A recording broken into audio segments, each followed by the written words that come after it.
안녕하세요, 약사님들. 킹메이커 마케팅 우성현 팀장입니다. 12강입니다. 12강은 제가 이전 강의에서 말씀드린 것처럼 블로그 글쓰기에 대해서 말씀드리려고 해요.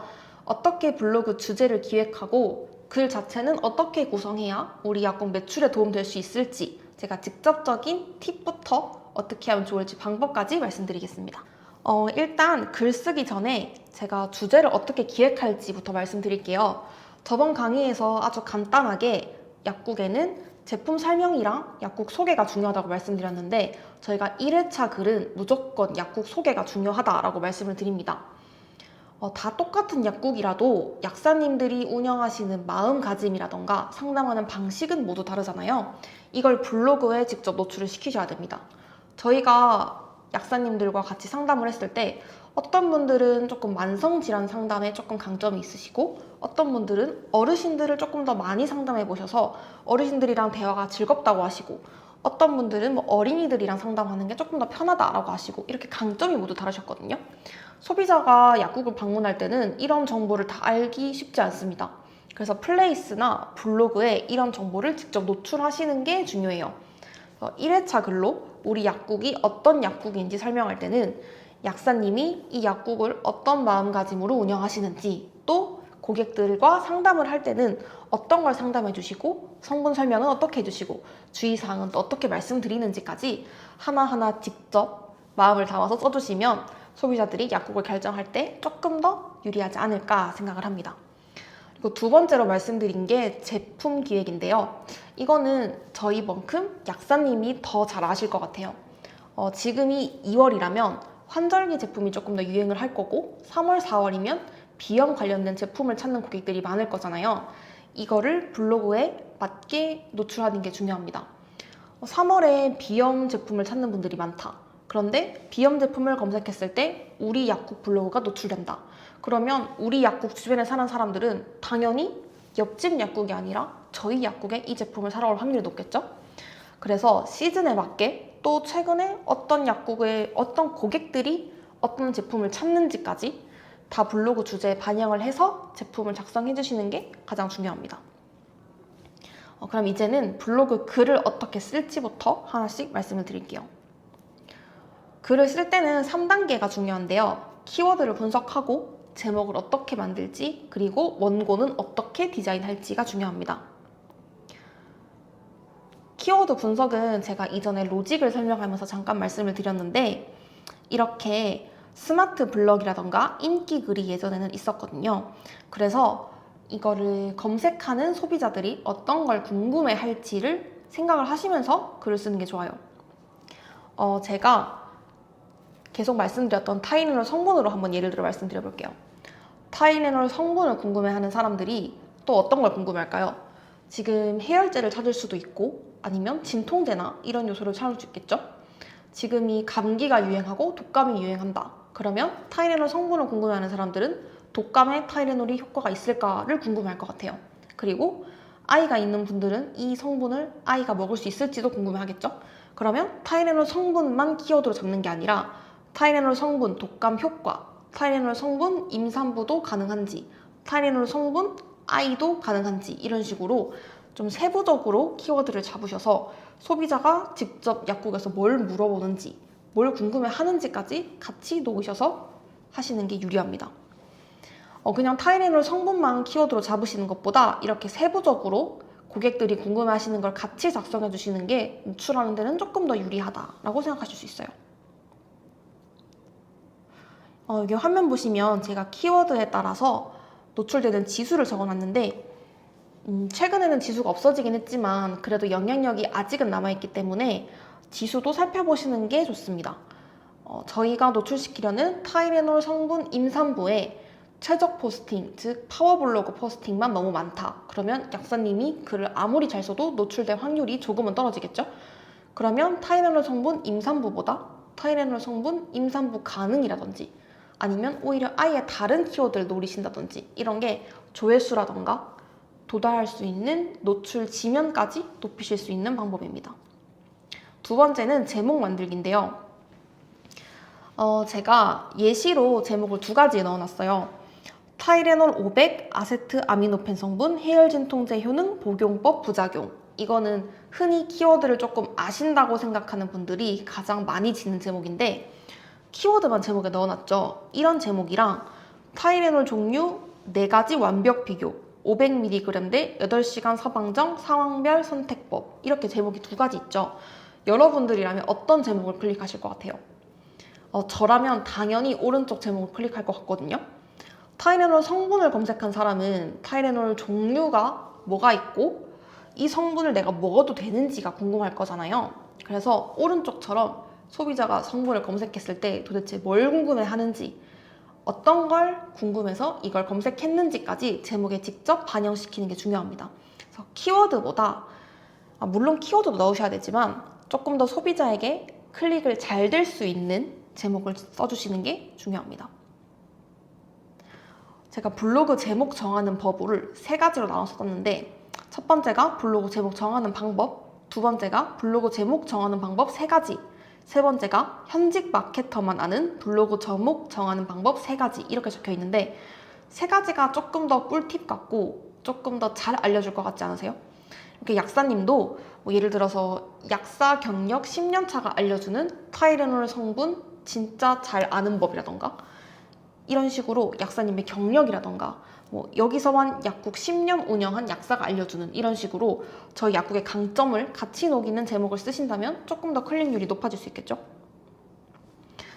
제목을 쓰실 때는 이 3가지 원칙도 중요한데요. 장문의 제목은 쓰시면 안 되고 과도한 키워드를 넣는다던가 너무 많은 정보를 넣는 것도 피하셔야 됩니다. 제가 말씀드린 것처럼 뭐 약국을 10년 운영하셨다. 또 사람들이 이것도 궁금해하고 저것도 궁금해할 것 같다. 이렇게 많은 정보를 넣으실 수 있는데 네이버 포스팅 노출하면은 어쨌든 노출될 수 있는 글자 수가 한정돼 있습니다. 긴 글자 수로 제목을 쓰시면 뒤에가 점점점으로 가려져서 노출이 되는데 소비자들은 뒤에 점점점에 어떤 글씨가 있는지는 궁금해하지 않고 또 볼 수도 없거든요.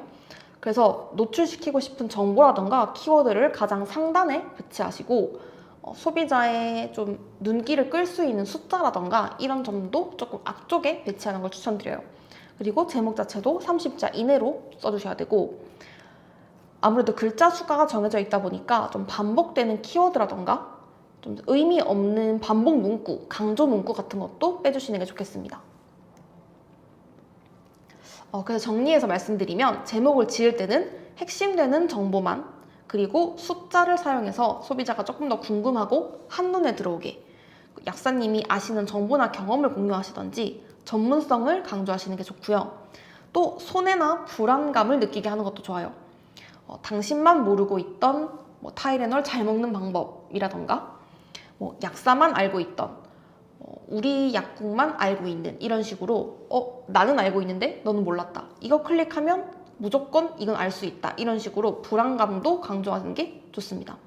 아예 질문형처럼 구성하시는 것도 소비자에게 궁금함을 요구하기 때문에 클릭을 조금 더 높일 수 있는 방법이에요. 오늘 제가 한번 설명드린 내용으로 포스팅 제목을 직접 바꿔보신다든지 글을 한번 써보시는 것도 좋을 것 같습니다. 그리고 마지막으로 원고 디자인에 대해서 설명드릴 텐데 약사님들이 워낙 공부도 오래 하시고 전문 지식을 잘 아시다 보니까 포스팅을 보면 고객들에게 너무 어려운 정보들이 많더라고요. 고객들이 성분 정보에 대해서 궁금해하는 건 맞지만 이 성분이 어디로부터 비롯됐고 또 뭐 이 기전이 어떻게 됐는지 이렇게 자세한 내용을 궁금해하는 사람들은 많지 않거든요. 또 이거를 쉽게 설명하는 것과 약사님만 아시는 전문 용어를 사용해서 설명하는 건 좀 다릅니다. 그래서 원고 디자인 자체도 조금 더 공격적으로 마케팅 용법을 사용해서 들어가는 게 중요합니다. 저희 캡처본을 조금 넣어놨는데 저희가 작성한 약국 블로그거든요. 여기 보시면 제가 아르기닌이 왜 필요한 걸까요?를 설명하면서 이렇게 기전이라던가 성분에 대한 설명을 자세하게 적어놨어요. 흔히 이럴 때는 원소 이름이라던가 성분표를 자세하게 설명하시는 분들이 많은데 그런 것보다는 아르기닌이 우리 몸에서 어떻게 작용을 하고 이걸 먹었을 때 어떤 효과가 있고 이런 거를 약사법이 허용하는 내에서 약사님이 설명을 해주시는 게 소비자가 진짜 궁금한 정보거든요. 그래서 그거를 조금 더 쉽게 모두 이해할 수 있는 언어로 설명하시는 게 중요합니다. 또 두 번째 책처럼 보시면 제가 지루성 두피염을 어떻게 관리하는지 설명드렸거든요. 지루성 두피염 제품을 설명하는 것뿐만 아니라 사람들이 이걸 검색할 때는 제가 지루성 두피염이 진짜 있다는 거잖아요. 그러면 이걸 어떻게 관리하는지까지 같이 설명을 해준다던가, 우리 약국은 이거를 설명을 할 때도 지루성 두피염에는 이런 음식이 위험해요. 이런 걸 같이 먹는 게 좋아요. 아니면 이 제품을 계속 사용하는 것보다는 이렇게 사용하시면서 사용 간격을 조금 더 줄여보세요. 이렇게 약사님만 아시는 꿀팁이라던가 소비자가 진짜 궁금한 정보, 도움이 되는 정보를 같이 주는 걸 추천드립니다.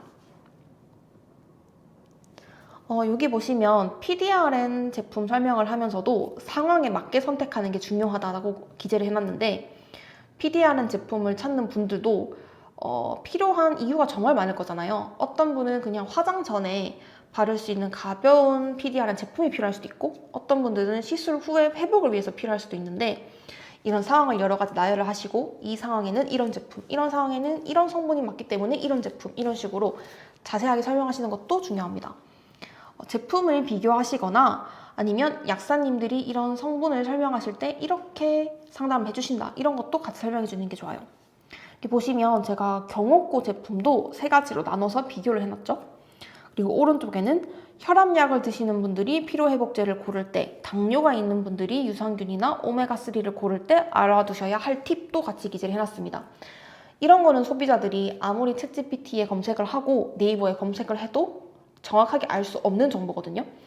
병원이나 약사님에게 직접 물어봐야 알 수 있는 정보이기 때문에 이런 거를 약사님이 포스팅에 쓰시면 정말 전문성 있는 포스팅이 될 거고, 네이버가 원하는 블로그, 고객이 원하는 블로그가 될 수밖에 없습니다.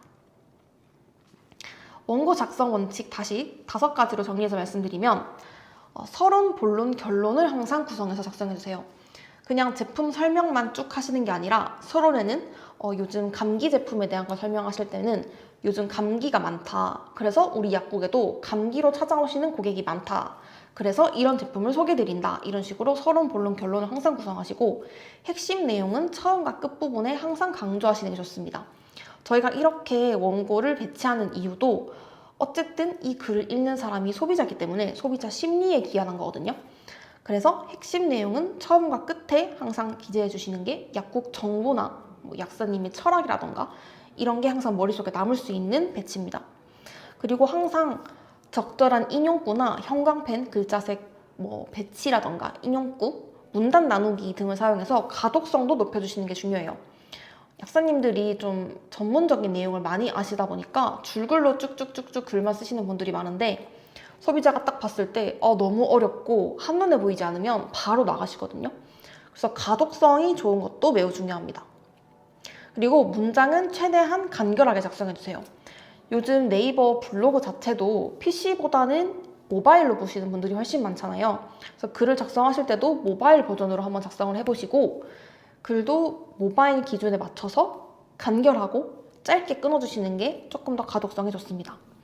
그리고 적절한 자료 사용도 중요한데, 네이버는 사람들이 공장형으로 블로그를 운영하는 것보다 전문 지식을 가지신 분이 애정을 가지고 꾸준하게 블로그를 작성하는 걸 궁극적으로 원합니다. 그래서 약사님이 직접 찍으신 촬영 화면, 촬영 사진, 제품 사진, 아니면 약국 화면이라던가 이런 사진들을 노출하시는 걸 조금 더 좋아해요.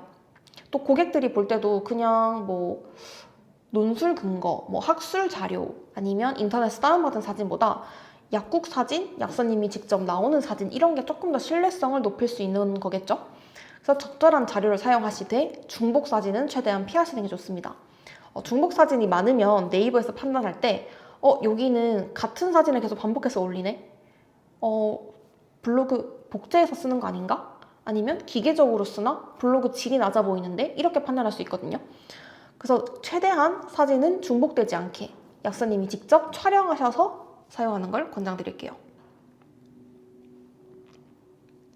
이렇게 제가 말씀드린 제목 짓기, 키워드, 그리고 원고 디자인까지 반영을 하시면 고객들이 우리 약국 블로그를 보고 충분히 방문까지 이어질 수 있습니다. 처음에 클릭할 때 고객이 눈을 바로 끌 수 있는 그런 제목, 그리고 검색하면 때 노출되는 키워드, 그리고 가독성이 좋은 전문 지식이 담긴 포스팅, 이 세 가지만 지켜주시면 약국 매출을 오를 수밖에 없고 블로그를 클릭하는 사람들이 우리 약국에 방문할 수밖에 없겠죠. 간단하게 원고 디자인 보고 이번 시간 마무리해 볼게요. 여기 보시면 제가 제목 가장 상단에 쿠킹 문구라고 인용구로 고객들이 꼭 봐야 할, 머릿속에 각인돼야 할 강조 문구를 넣었고 중간중간에 후기라던가 이런 자료 화면을 직접 넣었습니다. 그리고 마지막에는 행동 촉구라고 넣어뒀는데 약사님들이라면 이런 증상이 있을 때는 약국으로 오세요. 이런 증상이 필요한 분들, 이런 증상이 있는 분들은 이런 제품을 써보세요. 이런 상담이 필요한 분들은 우리 약국으로 오세요. 이런 식으로 행동을 촉구하는 그런 문구를 항상 상단과 하단에 넣어주시면 바로 소비자의 심리에 조금 더 들어가실 수 있겠죠? 지금까지 블로그 어떻게 글 쓰는지에 대해서 말씀드렸는데 지금까지 블로그를 운영하셨던 약사님이나 블로그 글을 써봤는데 나는 노출이 잘 안 됐다, 조회수가 전혀 오르지 않았다 하시는 분들도 제가 말씀드린 세 가지만 조금 반영해서 따라오시면 조회수가 훨씬 더 높은 블로그 글을 작성하실 수 있을 겁니다. 블로그만 운영한다고 매출이 바로 오르는 게 아니라 플레이스나 블로그 이런 각종 채널들이 연계돼야 매출이 오르는 거거든요. 오늘은 제품 소개나 약국 소개 글을 쓰실 때 활용하실 수 있는 블로그 글쓰기에 대해서 말씀드렸고요. 다음 강의에서는 또 다른 채널에 대해서 설명드릴 테니까 꼭 끝까지 봐주시기 바랍니다. 감사합니다.